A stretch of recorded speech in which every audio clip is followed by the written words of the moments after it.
어두운 고독과 친구 관계의 끝, 그 중간에는 화해의 길이 없다는 말이 있습니다. 이것은 프랑스 철학자 알베르 카미의 비관적인 시각입니다. 카미는 삶의 의미와 인간의 모순을 논하며 그의 작품은 우리가 직면하는 인간관계의 복잡성을 탐구합니다. 이번 영상에서는 카미가 절교한 친구와 화해하지 말라는 내용으로 남긴 명언들을 살펴보겠습니다. 그의 시각은 어떻게 우리의 인간관계에 영향을 미칠까요? 명언 하나하나 속에는 카미의 철학과 인간관계에 대한 깊은 통찰이 담겨 있습니다.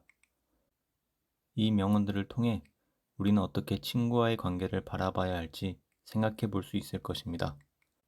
지금부터 카미의 명언들과 이 말들이 의미하는 바에 대해 알아보겠습니다. 함께 인간관계의 복잡성을 탐구해 봅시다. 구독과 좋아요는 영상 제작에 큰 힘이 됩니다. 감사합니다. 화해는 가시 돋친 꽃이다. 친구 관계에서 떠나는 것은 서로에게 가시를 남기는 일이다. 우정이 꽃이라면 화해는 그 꽃에 돋친 가시로 볼 수 있습니다. 화해는 과거의 갈등과 상처를 뒤로한 뒤에야 도달할 수 있다는 것을 의미합니다. 때로는 친구 사이에서의 이별이 서로에게 상처를 남길 수 있고, 그럴 때에는 이별과 함께 가시를 남기게 됩니다. 하지만 이 명언은 떠나는 것과 화해 사이의 관계를 생각해 보기도 합니다. 화해는 친구들 사이의 갈등과 이별에 대한 극복과 성장을 의미할 수도 있습니다.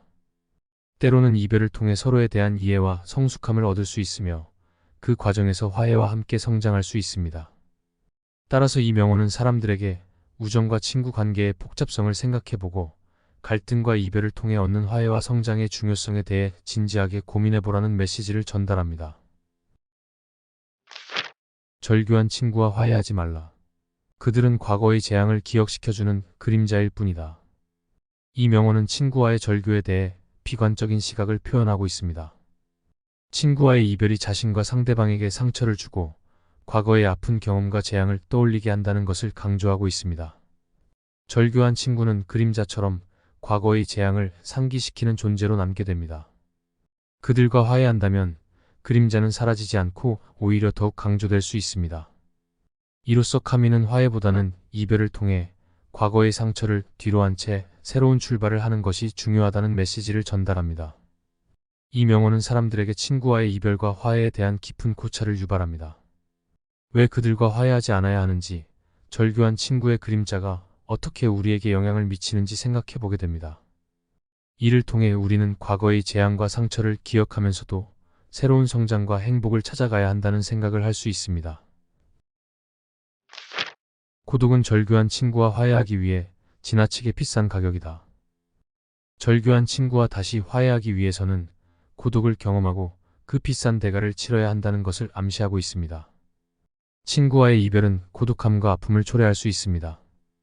이를 극복하고 친구와 다시 화해하기 위해서는 고독을 견뎌내고 그에 따른 비용과 희생을 감수해야 한다는 것을 카미는 얘기합니다. 이 명언은 사람들에게 친구와의 관계를 유지하거나 화해하기 위해 어떤 가치나 희생을 해야 하는지를 생각하게 합니다. 그리고 그에 따라 고독을 견디고 새로운 성장과 인간관계의 회복을 찾아가야 한다는 메시지를 전달합니다. 사람들은 이 명언을 통해 친구 관계의 가치와 무게를 다시 생각해 보게 되며 고독이 화해를 위한 대가로서 어떤 의미를 가지는지 고찰하게 될 것입니다. 친구와 화해하는 것은 새로운 고통의 시작일 뿐이다. 때로는 친구와의 갈등이 그렇게 깊게 뿌리를 내려서 화해하는 과정이 심리적으로 어려움을 겪을 수 있다는 것을 말하고 있습니다. 예를 들어 상처를 받고 서로에게 상처를 줬던 친구와 화해한다고 가정해 봅시다. 이 화해의 과정에서는 상처를 회복하기 위해 과거의 아픔을 다시 한번 마주해야 할 것입니다. 이는 마치 상처가 새롭게 다시 열리는 것과 같은 고통을 초래할 수 있습니다. 또 다른 예시로는 어떤 사람이 친구와의 갈등을 해결하기 위해 대화를 시도하면서 자신의 잘못도 인정하는 상황을 상상해 봅시다. 이 과정에서 자존심이 상할 수 있고 고통을 느낄 수도 있을 것입니다. 그렇지만 이는 친구와의 관계를 회복하고 성장하는 데에 중요한 부분이기도 합니다. 이러한 예시와 경험을 통해 이 명언을 설명하면 사람들은 친구와의 화해가 그 자체로도 어려움과 고통을 초래할 수 있다는 것을 이해할 수 있을 것입니다. 이를 통해 우리는 화해의 과정에서의 어려움을 인정하고 그에 따른 성장과 친구 관계의 회복을 위한 노력을 더욱 귀중히 여길 수 있습니다. 절교한 친구와의 화해는 우리에게서 자유를 빼앗아간다. 우리는 친구와의 화해를 위해 때로는 우리의 원칙이나 가치를 희생해야 할 수 있습니다. 이는 화해를 위한 자율적인 판단과 행동의 자유를 제한하는 것이 될 수 있습니다. 예를 들어 친구와의 갈등을 해결하고자 한다면 우리는 상대방과의 타협이나 양보를 할 수 있어야 합니다. 하지만 이 과정에서 우리가 소중히 여기는 가치나 원칙을 저버리게 되면 우리의 자유와 독립성이 침해될 수 있습니다. 또 다른 예시로는 어떤 사람이 절교한 친구와의 화해를 위해 상처를 무시하거나 친구의 잘못을 덮어버릴 수 있습니다. 이는 자율적인 판단과 자기 보전의 원칙을 희생하는 결과를 초래할 수 있습니다. 이러한 예시와 함께 이 명언을 설명하면 사람들은 친구와의 화해가 우리의 자유와 독립성을 어떻게 제한하는지에 대해 깊이 고민하게 될 것입니다. 이를 통해 우리는 화해를 추구할 때에도 우리 자신의 가치와 원칙을 지키는 방법을 찾아야 함을 깨닫게 될 것입니다. 과거의 상처는 화해로 치료될 수 없다. 그저 다시 피어날 뿐이다. 상처는 우리의 내면에 남아있고 화해만으로 완전히 사라지지 않으며 다시 발현될 수 있다는 것을 암시하고 있습니다. 과거의 상처는 우리의 경험과 기억 속에 깊이 박혀 있습니다. 우리는 화해의 과정에서 상처를 다시 마주하고 그로 인해 다시 아픔을 느낄 수 있습니다. 이는 마치 꽃이 다시 핀다는 것과 같이 상처가 다시 피어난다는 의미입니다. 이 명언은 사람들에게 과거의 상처를 완전히 잊거나 치유하는 것이 어렵다는 현실을 직시하며 상처의 존재와 그 영향력을 인식하도록 독려합니다. 또한 화해의 과정에서 상처가 다시 발현될 수 있음을 알려주어 우리가 어떻게 대처할지를 고민하게 만듭니다. 이 명언은 사람들에게 상처와 화해에 대한 깊은 고찰과 함께 우리가 상처를 어떻게 다룰지에 대한 인사이트를 제공합니다. 이를 통해 우리는 상처에 대한 이해와 자기 치유에 대한 고민을 하게 되며 그로 인해 자아성찰과 성장을 이룰 수 있을 것입니다. 화해는 시간을 거슬러 올라가는 시도일 뿐이다. 그러나 과거는 변하지 않는다. 우리는 과거의 상처와 갈등을 해결하고자 할 때 시간을 되돌리거나 과거를 바꿀 수는 없지만 그렇다고 해서 화해를 포기해야 하는 것은 아닙니다. 과거는 변하지 않습니다. 우리가 지난 경험들을 되돌리거나 수정할 수는 없으며 그로 인해 생긴 상처도 시간이 흐르더라도 사라지지 않습니다. 하지만 우리는 현재와 미래를 향해 진전할 수 있고 화해를 추구할 수 있습니다. 이 명언은 우리가 과거의 상처와 갈등을 뒤로 두고 전진하는 것이 중요하다는 메시지를 전달합니다. 화해는 과거의 변화를 기대하기보다는 우리 자신의 태도와 행동을 바꾸는 것에 초점을 맞추어야 한다는 것을 강조합니다. 이를 통해 우리는 과거의 부정적인 영향에서 벗어나고 화해의 과정을 통해 자아성찰과 성장을 이루는 것이 가능하다는 인사이트를 얻을 수 있습니다. 이 명언은 사람들에게 현재와 미래에 초점을 맞추며 과거의 부담을 덜고 화해를 추구하는 중요성을 상기시킵니다.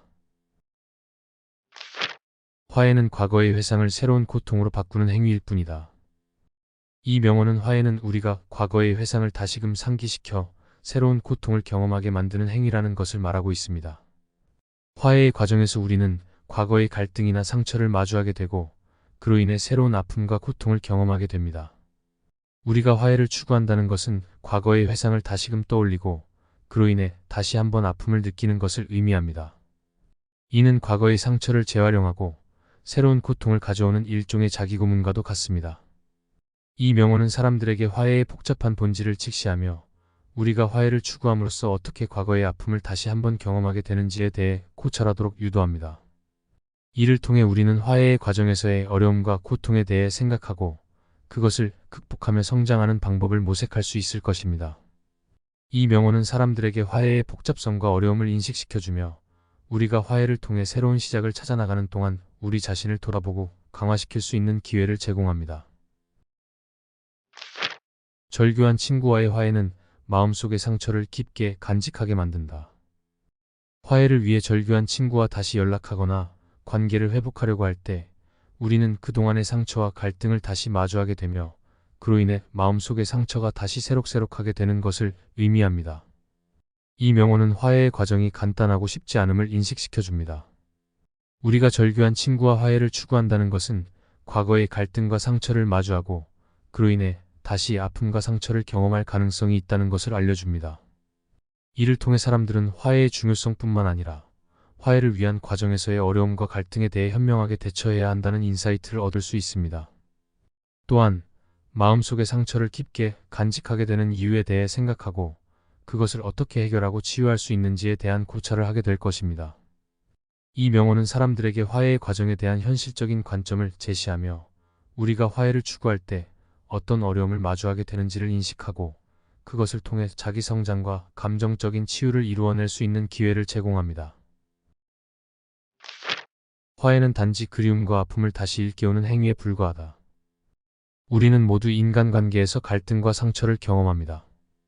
때로는 가장 가까운 사람과의 관계에서도 소중한 친구나 가족과 갈등을 겪게 될 수 있습니다. 그리고 그 갈등은 우리에게 그리움과 아픔을 불러일으킵니다. 그러나 화해는 그리움과 아픔을 다시 일깨우는 것일 뿐입니다. 우리는 상처를 마음 깊숙이 간직하고 그 갈등의 기억을 되새기며 다시 그리움과 아픔을 경험하게 됩니다. 이는 화해의 과정이 얼마나 복잡하고 감정적으로 힘든 것인지를 보여주는 메시지입니다. 이 명언은 우리의 일상에서 일어나는 갈등과 상처에 대한 공감을 이끌어내며 우리가 화해를 추구할 때 마주하는 감정적인 부담을 이해하고자 하는 우리의 욕구에 부응합니다. 이를 통해 사람들은 자신의 경험과 감정에 공감할 수 있으며 또한 화해의 과정에서 어떻게 그리움과 아픔을 다루고 극복할 수 있는지에 대해 생각해 볼 수 있습니다. 이 명언은 우리의 인간관계에 대한 통찰력을 제공하며 갈등과 상처를 경험하는 모든 사람에게 공감과 위로를 전합니다. 또한 우리가 그리움과 아픔을 다시 일깨우는 화해의 과정을 통해 어떻게 성장하고 치유할 수 있는지에 대한 영감을 주며 우리 모두가 서로를 이해하고 용서하며 함께 성장해 나갈 수 있는 길을 제시합니다.